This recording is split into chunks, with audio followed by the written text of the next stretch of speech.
السلام عليكم ورحمة الله تعالى وبركاته. معكم شيماء الرجوية.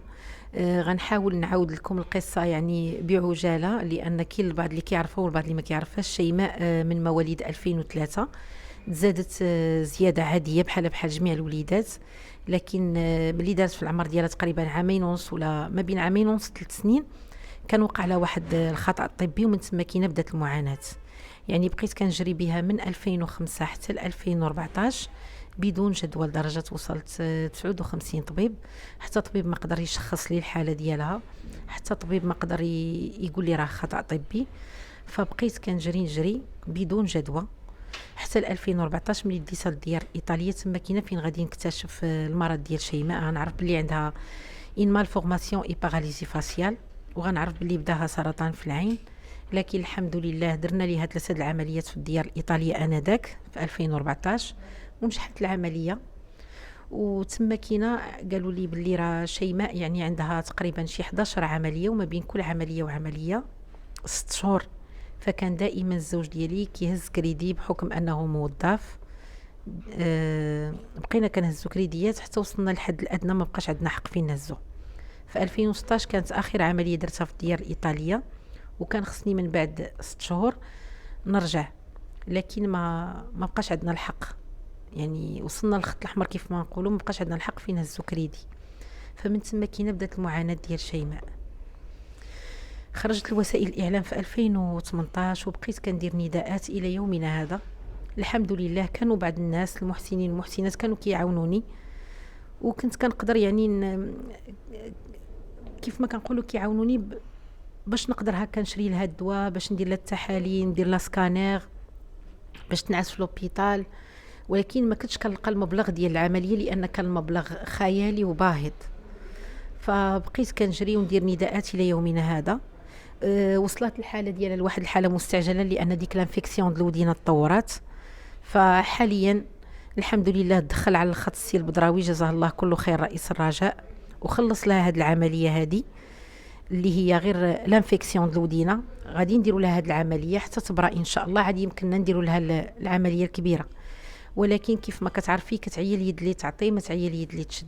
انا ما قدرتش مازال نعاود ندق باب السي البدراوي، لانه دار معايا مسكين جهدو كثر من نهار عرفتو جزاه الله كل خير. واخا ما عمرني تكلمت معاه شخصيا، ما عمرني شفتو، ولكن سمع لي النداء ولبى. فكنشكره هو، وكنشكر جميع المنابر، وكنشكر كاع الناس اللي ساعدوني بالقليل والكثير جزاهم الله كل خير. لكن حاليا انا واقفه يعني على الاجراءات الاداريه، وكتعرفي جميع الاجراءات ملي كتبغي تاخدي فيزا باش تخرجي لاي دوله. يعني خصك جواز سفر، خصك تامين السفر، خصك التاشيره، خصك الطياره فين غتنزلي باش غتكوني. انا الله غالب، يعني درت جهدي وكثر من جهدي، وباقي عندي امل في الله.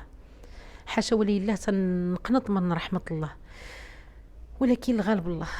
يعني ما لقيتش، هو السيد خلص لي العمليه، ولكن ما لقيتش باش نكمل الاجراءات. يعني كيف ما كنقولوا 0 درهم. لا هو دابا حاليا خلص لي هذه العمليه، ولكن ما لقيتش باش غادي نخلص. باش مثلا غادي نخلص التنابر ديال الباسبورات، باش غنخلص لاسيغونس ديال العمليه، باش غنخلص الفيزا ديال العمليه، باش غنخلص الطياره ديال العمليه، فين غادي ننزل. السي البدراوي دار جهدو اكثر، وما يمكنش ليا نطلب منه شي حاجه اللي ما طلبتهاش منه نهار الاول. فهمتي ولا لا؟ فقلت انا حاولت، يعني دقيت بيبان وبيبان قبل ما التجأ لوسائل الاعلام، ولكن ما لقيتش. وملي ما لقيتش قلت غنعاود نترجى الله ونترجى المحسنين والقلوب الرحيمه، الى الله وعسى الا لقيت شي حد اللي يكمل معايا الاجراءات اللي باقه. فالثمن اللي كان كثير ها هو خلصوا السي البدراوي، ولكن باقا شي حاجه قليله ما لقيتش باش نكمل. الغالب الله.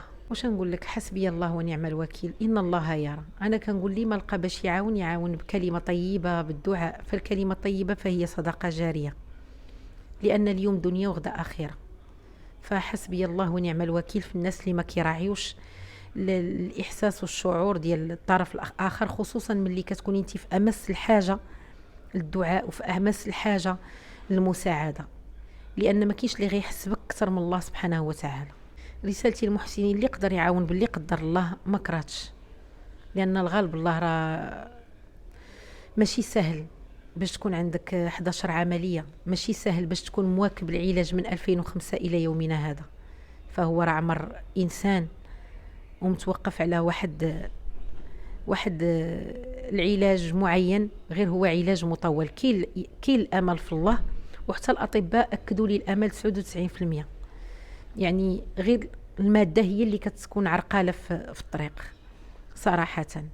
احنا ما عمرنا بخلنا على شيماء، وما عمرنا تخلينا عليها، وما عمرنا غنتخلاو عليها مهما احنا كنتنفسوا على وجه الارض، والا الامل في الله سبحانه وتعالى كبير. ولولا الله سبحانه وتعالى ما كناش غنكونوا مستمرين لحد الساعه، ولولا المحسنين والقلوب الرحيمه. يعني اللائحه طويله، جزاهم الله كل خير، وكنشكرهم وكنشكر جميع المنابر، وكنشكر بالخصوص السي البدراوي مسكين اللي حتى هو مسكين يعني وقف معنا. يعني واحد الموقف بطولي كيف ما كنقول، ولكن باقي مازال، ما حيت ماشي سهل، باقي ما كرهتش الا جاب لي ربي شي محسنين ولا شي محسن ولا محسنه اللي يقدر يكمل ليا باش نقدر نديها ان شاء الله في اقرب وقت ممكن، لان هي متوقفه على واحد العمليه مستعجله. وما كرهتش العمليه راها تخلصات، ولكن باش نكمل الاجراءات ما لقيتش. الغالب الله. نتمنى ان شاء الله ربي يسخرنا في القريب العاجل ان شاء الله.